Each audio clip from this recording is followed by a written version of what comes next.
Hey, Revos here. We going to. I know I'm way late with this, but I wanted to do an in-depth analysis of the upcoming Black Panther movie, Black Panther: Wakanda Forever. So I'm going to give you. We're gonna first look at the trailer, and then we're gonna go over the trailer, and then see how it goes, and then from there I will talk about some of my thoughts about Wakanda Forever and what's going to happen here, right? Okay, so let's start with the trailer.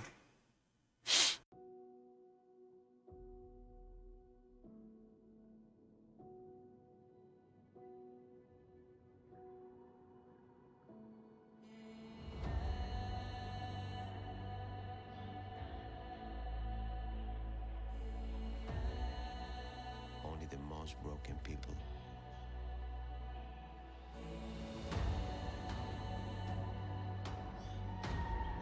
can be great leaders.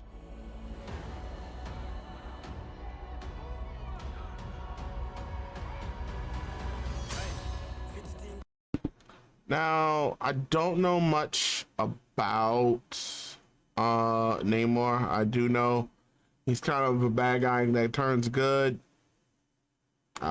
Kind of plays the middle line. I do know he does have a thing with Wakanda. I know he floods Wakanda. It's shown in the trailer, so it's not really a spoiler. But other than that, not really big on him, knowledge of him. But there's some more stuff here that I will cover and go over.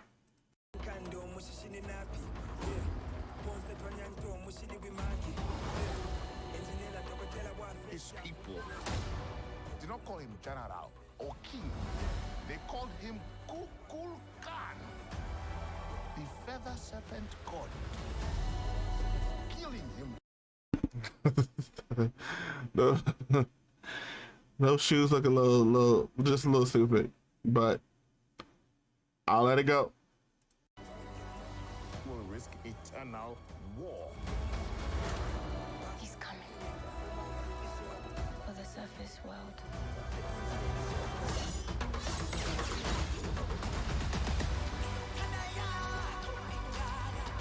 We know what you whisper. They have lost their protector. Now, Angel, this movie does not need to be funny because T'Challa's dead. Like, there is a way this movie can blow it out, and that is if you put this movie on Angela Bassett's shoulders and let her, she's the best actor.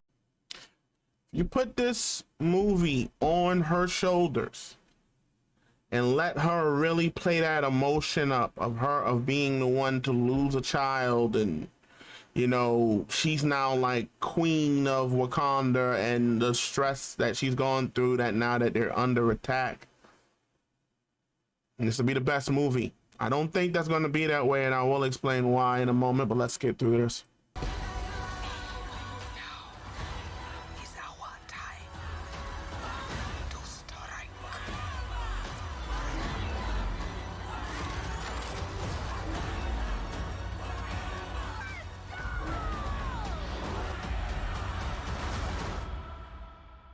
Show them who we are.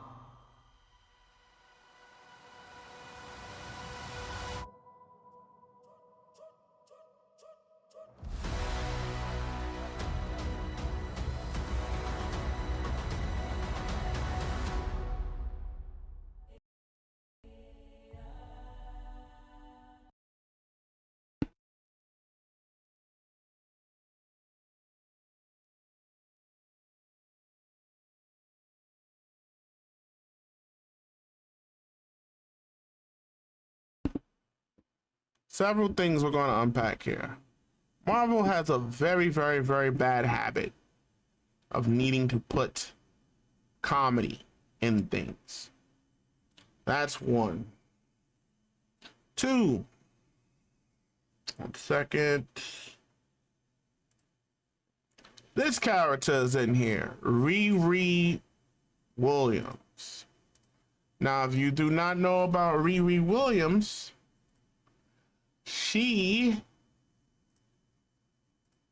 that scene taking off kind of mimics Iron Man's scene of taking off. She goes on to try to be Iron Man's successor after he loses everything in the comics, and he leaves behind an AI, kind of like it's Jarvis.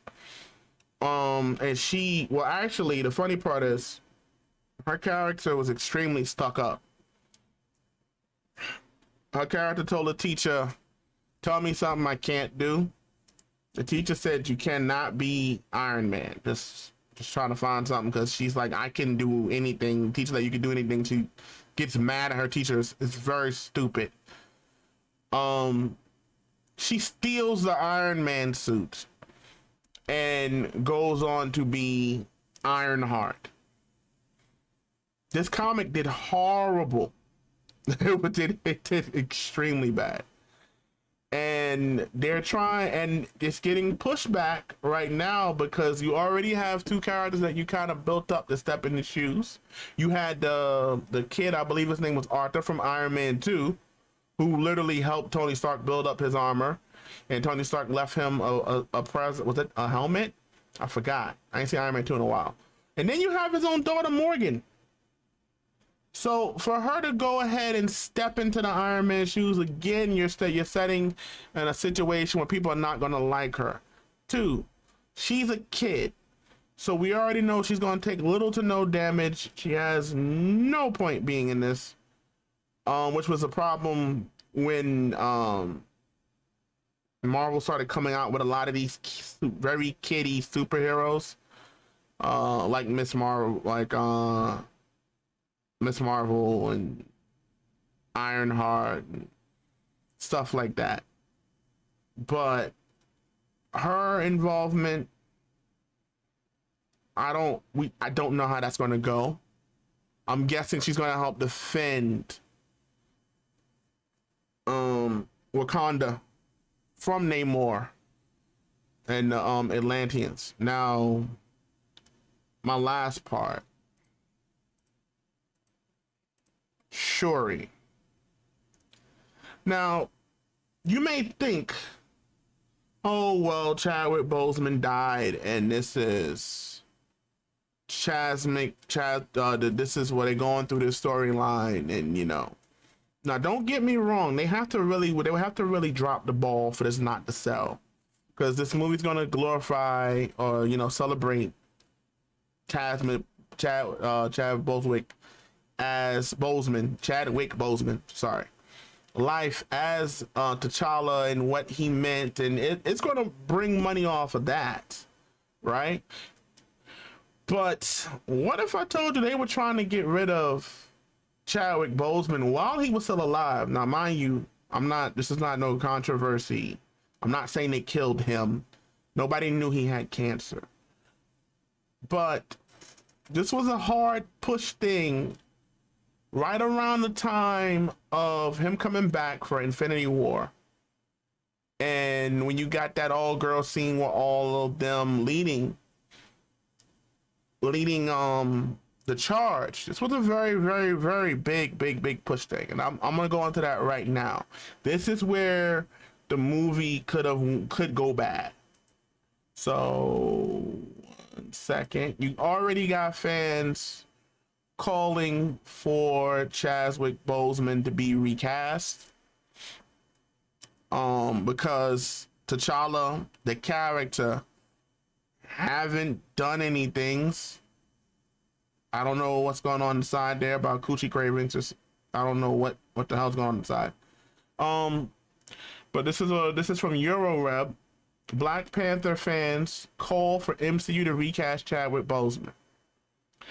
We reported earlier that actress Letitia Wright suffered an injury filming Black Panther Wakanda Forever in late August in Boston and had to be hospitalized as she recovered.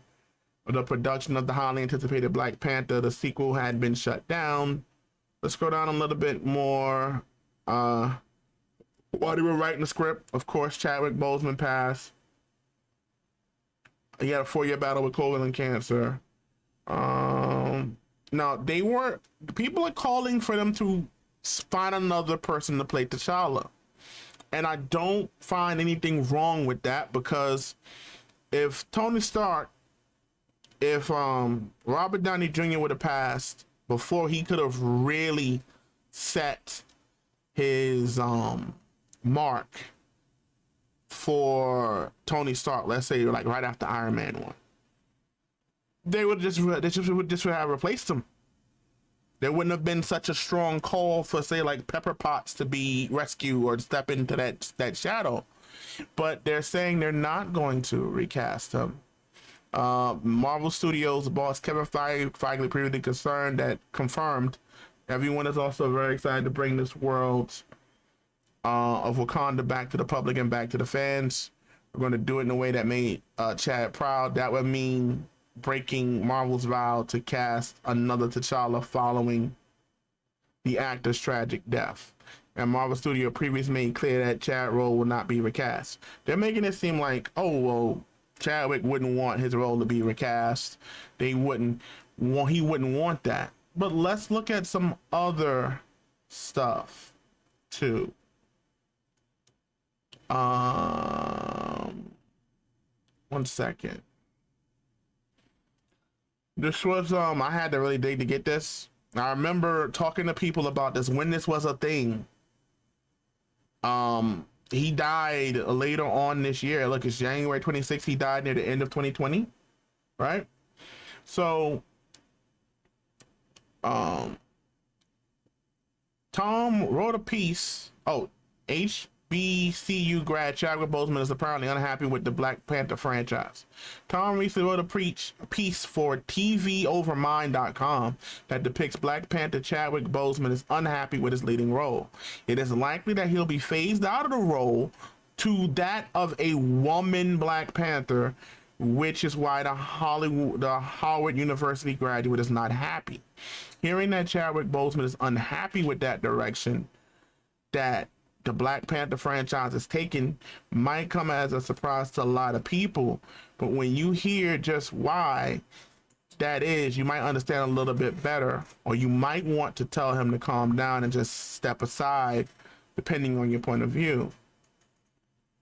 So he did one movie at the time. He did one movie. And they were already trying to filter out and write him out for Shuri to take the helm. As it goes in through right here. I'll read that in a moment. And he was not happy with that because he just got it. Initially, the goal was going to be like for him to be a leader or co-leader of the Avengers. That actually did happen in the comics. But they were already trying to phase him out for Shuri. And he was alive, and as far as everybody knows, he was completely fine.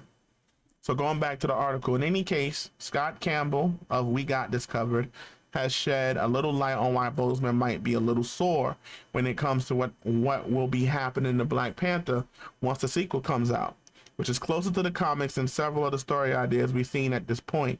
It would appear that Shuri, T'Challa's sister, will be taking over Black Panther eventually, which means that at some point Boseman will be getting phased out of the role and possibly will be seen as a lesser and non-existent character in the MCU eventually. So, and go on, let me read the next part and we'll talk. That sounds like a pretty dire situation for a hero that was so hyped upon its entrance to the big screen. But it does sound as though this is the direction that the sequel is leaning towards, and while a lot of people are unlikely to sit there with their jaws hanging down, some are likely cheering to see a Black woman, oh lord, taking the lead of a major motion picture, especially when it's for the MCU. In the meantime, though, T'Challa will show up for the sequel and even for the next Avenger movie. But it doesn't sound like it does sound as though his days will be numbered. So, and this is another article basically saying the same thing, right? Same thing, which was he was going to get phased out. He barely started. He wasn't trying to hear it. And before he passed, or months before he passed, let's say it that way, they were arguing about his character's role, because it's like, you're going to give me 2 movies and I'm going to be in Avengers, and I'm not really going to be fully fleshed out, and you're going to have me pass it down to they were already trying to prep him to give it up for Shuri. So this is the reason why they're not going to recast him. They already were on this boat and was already had plans to go down this boat for some time. And so that leaves us with the last part. What is this going to do? What is this going to do? I don't know. I don't really know much of the Letitia's rights stuff. I'm not sure if she can carry the mantle. This is something that they were pushing when Chad was alive. So with him passing, they're just gonna go full steam ahead. Make no mistake about it, I don't think this movie is gonna do bad, because it's going to ride the passing of T'Challa, aka Chadwick Boseman. I don't think she can carry the franchise, though. I don't. I also think they should lean more into Angela Bassett. Her acting, this could be phenomenal. This could pass. It will likely. I really would be shocked if it likely pass. If it doesn't surpass original Black Panther. The two things. The two things that we got to check out here. Problems that could be on the rise is how heavy are they going to, because it's Marvel, so it's going to be heavy. How heavy are they going to be with the all-female agenda? Riri Williams, there's a lot of people that don't like that character, and it's not just because it's a little black girl. In the comics, she was arrogant, she was stuck up, she got the suit by stealing it, and even here she feels out of place because they already have built up 2 other successors to Tony Stark, and to see her, they have her mimic hammering at the forge like he was in Iron Man 1. Those are 2 things that I think can hinder it. I don't think it's going to bring it down all that much, but we will see. I will definitely give it a look. More so, I'm looking for them to again lean on Angela. Let her acting, let her hit you in the heart with the feels. That speech she gave at what looks to be like some kind of national hearing about the whispers. You feel that. So I'm looking for them to lean on her. Hopefully it doesn't become jokey, laughy, especially for Shuri. She should be dealing with the conflict of picking up the mantle, losing her brother. But that's my in-depth take. I'm a little rubbed the wrong way because I knew that this was coming even before Chadwick passed. So when he passed, I knew this was where they were going to go. But I'm still going to watch it. I actually hope, he didn't get replaced because of what they were really wanting. He got replaced because, unfortunately, he passed, and may he rest in peace. May he sleep in power. We'll see. We will see. This has a lot of stuff here. You have a lot of the nationalities in here. You got a Hispanic American. You got a African American. This is a very. There's a lot of eyes on this movie. Honestly, a chunk of it ain't about the movie. But those are my views. Let me know what your views are in the comments below. If you think that this is just crazy and that this is gonna be the best movie ever, fine. But if you see if you even see what I see and see that there could be some little clouds in this bright and shiny day of coming out party for Shuri as Black Panther, let me know as well. This is Kid Rivos, and I do thank you for now.